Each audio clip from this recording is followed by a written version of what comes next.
साथियों, जय हिंद, जय भारत। और आप सभी को मेरा नमस्कार।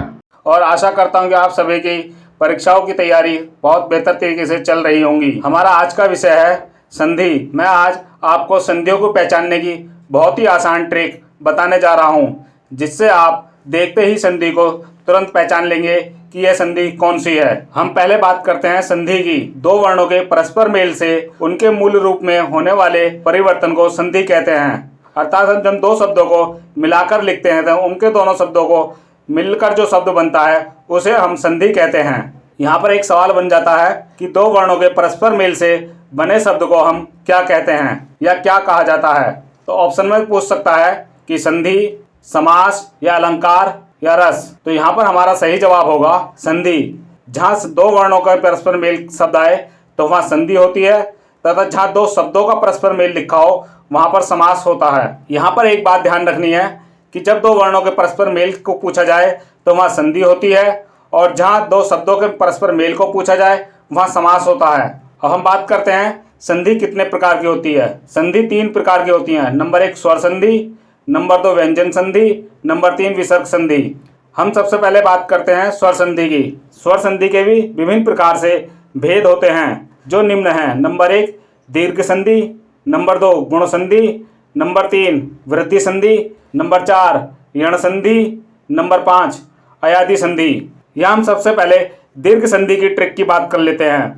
इसकी ट्रिक इस प्रकार है, जब किसी शब्द के बीच में बड़ी मात्रा आ, ई, उ आए तो वहाँ दीर्घ संधि होती है। हम दीर्घ संधि के कुछ उदाहरण लेते हैं। विद्या जमा अभ्यास। तो साथियों, इसको हम लिखते हैं इस प्रकार से, विद्याभ्यास। इसमें शब्द आए हैं बड़ा आ और छोटा आय, इन दोनों को मिलकर शब्द बन जाता है बड़ा आ। जहाँ हम विद्याभ्यास है इसमें देखते हैं ना, विद्या या पर जो मात्रा बनी है ये बड़ा आ की हो गई है। तो साथियों ध्यान रहे कि जहाँ बड़े आ की मात्रा आ जाती है वहाँ दीर्घ स्वर संधि होती है। हम इसके अन्य उदाहरण लेते हैं। गिरी जमा ईस, इसका शब्द बनेगा ग्रीस। इसमें है शब्द छोटी ई जमा बड़ी ई, तो दोनों को मिलकर बन गया है बड़ी ई।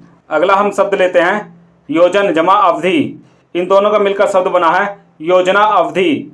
इसमें दोनों शब्द हैं ए जमा ए, तो दोनों को मिलकर बना है बड़ा आ। अगला हम लेते हैं वधु जमा उत्सव, इससे शब्द बनता है वधु उत्सव। इसमें उ जमा उ तब बनता है बड़ा उ। सब जमा आधीन, इसका बनता है स्वाधीन। स्वाधीन में हमारा है ए जमा आ, तो इन दोनों को मिलकर हमारा शब्द हो जाता है बड़ा आ। अगला है हमारा अल्प जमा आयु, तो इन दोनों को मिलकर बनता है हमारा अल्प आयु।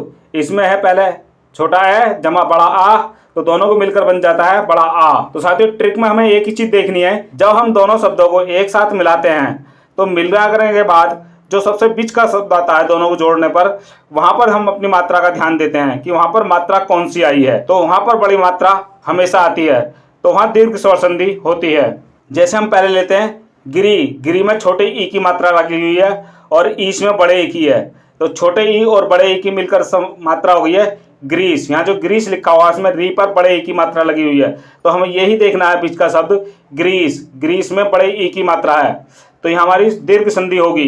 इस प्रकार हम योजन अवधि में देखते हैं, यहाँ पर हमारा शब्द हो जाता है योजना अवधि। तो हम यहाँ पर ना में देखते हैं, ना में बड़े आ की मात्रा हो गई है, तो इस ना की बड़ी मात्रा होने से यहाँ पर भी दीर्घ संधि हो जाती है। इसी प्रकार हम अगला शब्द लेते हैं वधु जमा उत्सव, इसमें आता है हमारा वधुत्सव। यहाँ पर हम देखते हैं छोटा ऊ जमा छोटा ऊ, तो देखो आप वधु धू पर बड़े ऊ की मात्रा लगी हुई है, तो यहाँ पर हो गया वधुत्सव। यहाँ पर भी दीर्घ स्वर संधि होगी। अगला देखते हैं हम सब जमा आधीन। सब जमा आधीन को हम जब मिलाकर लिखते हैं तो सौ बनता है हमारा शब्द स्वाधीन। स्वाधीन में देखिए वाह लिखा हुआ है, वाह के पीछे बड़े की मात्रा लग गई है, तो यहाँ पर भी हमारी दीर्घ स्वर संधि होगी। हम अगला शब्द लेते हैं अल्प जमा आयु।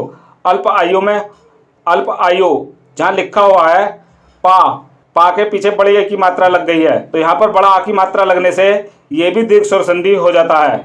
तो साथियों अब तो आप समझ ही गए होंगे कि ये किस प्रकार से जहाँ बड़ा आ जाता है वहाँ हमेशा दीर्घ स्वर संधि होती है।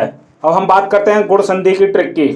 जब किसी शब्द के बीच में छोटी ए और छोटा ओ और रे की मात्रा आए वहाँ गुण संधि होती है। जैसे हम लिखते हैं सुर जमा इंद्र, तो तब बनता हमारा शब्द सुरेंद्र। अगला शब्द लेते हैं हम गण जमा ईश, तो हमारा शब्द बनता है गणेश। अगला हम शब्द लेते हैं सूर्य जमा उदय, तो हमारा शब्द बनता है सूर्योदय। इसी प्रकार हम लेते हैं ब्रह्म जमा ऋषि, तो हमारा शब्द बनता है ब्रह्म ऋषि। इसी प्रकार हम अगला शब्द लेते हैं महा जमा ईश्वर, तो हमारा शब्द बनता है महेश्वर।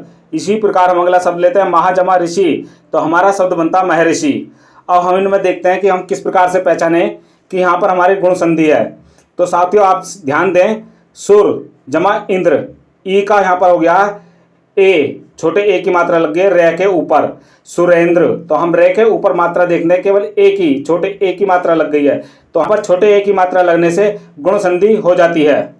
इसी प्रकार गण जमा ईश, इसमें हम देखते हैं ण पर छोटे ए की मात्रा लग गई है, तो जहाँ छोटे ए की मात्रा आ जाती है वहाँ पर गुण संधि होती है। इसी प्रकार हम सूर्य जमा उदय, तो यहाँ पर देखते हैं सूर्योदय, सूर्यो उदय आ गया है शब्द।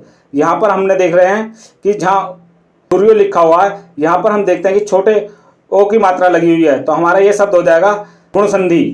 इसी प्रकार हम देखते हैं ब्रह्म जमा ऋषि, तो ब्रह्म ऋषि, आप ध्यान दें यहाँ पर ऋषि, जहाँ ऋषि लगा हुआ है ऋषि पे रे की मात्रा लग गई है। जहाँ हमने बताया ना ये वाला रे ऊपर लिखा हमने अर की मात्रा है तो वहाँ गुण संधि हो जाती है, तो यहाँ पर अर की मात्रा लग गई है ऊपर, तो ये हमारा क्या हो गया गुण संधि। इसी प्रकार महाजमा ईश्वर, महाजमा ईश्वर में आप देखें महे हे पर मात्रा लगी हुई है, तो ये छोटे की मात्रा लगी हुई है, तो यहाँ पर भी गुण संधि ही होगा। इसी प्रकार महाजमा ऋषि, दोनों को मिलाकर बनता है महर्षि, तो महर्षि महर्षि ऋषि, तो यहाँ पर भी अर की मात्रा चढ़ गई है ऊपर, ऋषि के ऊपर रे की मात्रा चढ़ गई है, तो यहाँ पर भी हमारी गुण संधि होती है। तो हम कह सकते हैं अगर बीच वाले अक्षर में हमेशा छोटे ए की या छोटे ओ की मात्रा आती है और रे की मात्रा शब्द के अंत में आती है तो वहाँ पर गुण संधि होती है। अगली हमारी वृद्धि संधि। अब हम यहाँ पर वृद्धि संधि की ट्रिक को देख लेते हैं। वृद्धि संधि की ट्रिक इस प्रकार है, जब किसी शब्द के बीच में बड़ी ए और बड़े ओ की मात्रा आए तो वहाँ वृद्धि संधि होती है। साथियों स्पष्ट लिखा हुआ वृद्धि, वृद्धि का मतलब होता है कि बड़ा होना। इसमें भी हम कुछ उदाहरण देख लेते हैं, जैसे महाजमा ऐश्वर्य, तो इसको हम लिखते हैं महेश्वर्य।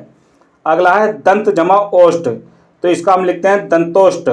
अगला है राजा जमा ऐश्वर्य, तो इसको हम लिखते हैं राजेश्वर्य। अगला है हमारा मत जमा ऐक्य, तो हम इसे लिखते हैं मतैक्य। अगला हमारा शब्द है परम जमा औषध, इसको लिखते हैं परमौषध। अगला शब्द है हमारा महाजमा ओजस्वी, तो हम इसको लिखते हैं महोजस्वी। तो साथियों अब देखिएगा महेश्वर्य, तो हे के ऊपर हमारी बड़े ओ की मात्रा लगी हुई है। साथियों यहाँ पर हम शब्द को देखते हैं महेश्वर्य, तो महेश्वर्य में हे के ऊपर बड़े ए की मात्रा लगी हुई है, अर्थात दो मात्राएं ऊपर लगी हुई हैं, तो ये बड़े ए की मात्राएं हैं। तो जहाँ बड़े ए की दो मात्राएं आती हैं उससे हम वृद्धि संधि कहते हैं। इसी प्रकार हम देखते हैं दंत जमा औषध, तो इसका हमारा शब्द हो जाता है दंतोष्ठ। दंत को हम देखते हैं तो के ऊपर ओ की मात्रा लगी हुई है, बड़े ओ की मात्रा लगी हुई है, जहाँ पर बड़े ओ की मात्रा आ गई तो वहाँ भी हमारी वृद्धि संधि होती है। अगला देखते हैं हम राजा जमा ऐश्वर्य, तो इसका हो जाता है राजेश्वर्य। तो यहाँ पर आप देखिए जे के ऊपर डबल ए की मात्रा लगी हुई है, तो जहाँ बड़े ए की मात्रा आ जाती है इसे हम कहते हैं बड़े ए की मात्रा। डबल मात्रा को हम हमेशा बड़े ए की मात्रा कहते हैं, तो राजेश्वर्य में बड़े ए की मात्रा आ गई है, तो यहाँ पर भी हमारी वृद्धि संधि होगी। मत जमा ऐक्य, तो इसका हमारा शब्द बन जाता है मतैक्य। तो आप देखो ते के ऊपर बड़े ए की मात्रा लगी हुई है, अर्थात वही दो मात्राएं लगी हुई हैं, यहाँ पर भी हमारी वृद्धि संधि होगी। परम जमा औषध, यहाँ पर बड़े ओ की मात्रा लगी हुई है, तो यहाँ भी हमारा शब्द होगी वृद्धि संधि ही होगा। इसी प्रकार हम देखते हैं महाओजस्वी, महाओजस्वी में हो के ऊपर बड़े ओ की मात्रा लगी हुई है, तो यहाँ पर भी हमारी वृद्धि संधि होती है। अर्थात कहने का अभिप्राय यह है कि जहाँ पर भी बड़े ए की या बड़े ओ की मात्रा आए तो वहाँ पर वृद्धि संधि होती है। साथियों अगर आपने अभी तक हमारे चैनल को सब्सक्राइब नहीं किया है तो कृपया चैनल को सब्सक्राइब करके नोटिफिकेशन बेल को ऑन करके ऑल के बटन को क्लिक करना ना भूलें। साथियों ध्यान रहे, परीक्षा में सबसे ज़्यादा स्वर संधि से ही पूछा जाता है, और स्वर संधि में भी अधिकतर दीर्घ संधि और गुण संधि और वृद्धि संधि, ये तीन संधियां ही सबसे ज़्यादा पूछी जाती हैं। अगला हम देखते हैं यण संधि। यण संधि की ट्रिक इस प्रकार है, जब किसी शब्द के बीच में य व रे के साथ अधूरा शब्द आए तो वहाँ यण संधि होती है। जैसे हम कुछ उदाहरण लेते हैं, अति जमा आवश्यक, तो हमारा शब्द बनता है अति आवश्यक। अगला हम शब्द लेते हैं नदी जमा अर्पण, नदियार्पण। अगला हम शब्द लेते हैं मार्त जमा आनंद, तो ये हमारा शब्द बनता है मात्रानंद। अगला हम शब्द लेते हैं पितृ जमा आदेश, तो यहाँ पर हमारा शब्द बनता है पित्रादेश। इसी प्रकार हम अगला शब्द लेते हैं प्रति जमा एक, तो यहाँ पर हमारा शब्द बनता है प्रत्येक। अब हम इन्हें शुरू से फिर से एक बार देखते हैं। अब देखते हैं अति जमा आवश्यक, तो हमारा शब्द बना अत्यावश्यक। तो यहाँ पर आप साथियों ध्यान रहे या के साथ आधा तय आया है। क्या आया है? या के साथ आधा तय, तो हमारा शब्द बना अत्यावश्यक। तो देखो साथियों, हमने पहले बताया या के साथ कोई भी आधा शब्द आए तो वहां पर यण संधि होती है। यहाँ पर या के साथ आधा तय आ गया है। अगला शब्द देखते हैं हम नदी जमा अर्पण, तो इसका हमारा शब्द बनता है नद्यार्पण। तो यहाँ पर साथियों ध्यान रहे कि नदिया अर्पण, तो यहाँ पर जो रह है ये पै के ऊपर आधा रह माना जाता है, तो यहाँ पर हमारा आधा रह हो गया है, तो यहाँ पर भी हमारी यण संधि होगी। साथियों, हमारी हिंदी से संबंधित अन्य ट्रिकों के वीडियो देखने के लिए आप ऊपर आ रहे आइकन बटन को क्लिक करके भी देख सकते हैं। हम अगला शब्द लेते हैं मात्र जमा आनंद, तो हमारा शब्द बनता है मात्रानंद। तो साथियों देखो यहाँ पर मात्रा तय के साथ आधा रह आया तो शब्द बना हमारा त्रा। तो जहाँ पर भी आधा रह के साथ कोई भी आधा और संज्ञा शब्द आता है तो वहाँ पर भी यण संधि ही होती है। अगला हम शब्द लेते हैं पितृ जमा आदेश, यहाँ पर भी पित्रादेश। तो पित्रा में भी यहाँ पर देखिएगा आधा तय आया है, रह के साथ आधा तय आया है, तो यहाँ पर हमारा शब्द हो गया पित्रादेश। प्रति जमा एक, प्रति एक में आप देखिएगा यह के साथ आधा तय आया है, तो यहाँ पर भी हमारी यण संधि ही होगी। साथ ही यहाँ पर कुछ शब्द हैं अंत्यस्थ व्यंजन भी हैं, जैसे पित्रा, मात्रा, ये हमारे अंत्यस्थ व्यंजन कहलाते हैं। तो अंत्यस्थ व्यंजन उनके ऊपर आधा वर्ण आ जाए तो यण संधि होती है, जैसे त्रा आधे तय और रे से मिलकर बनता है त्रा।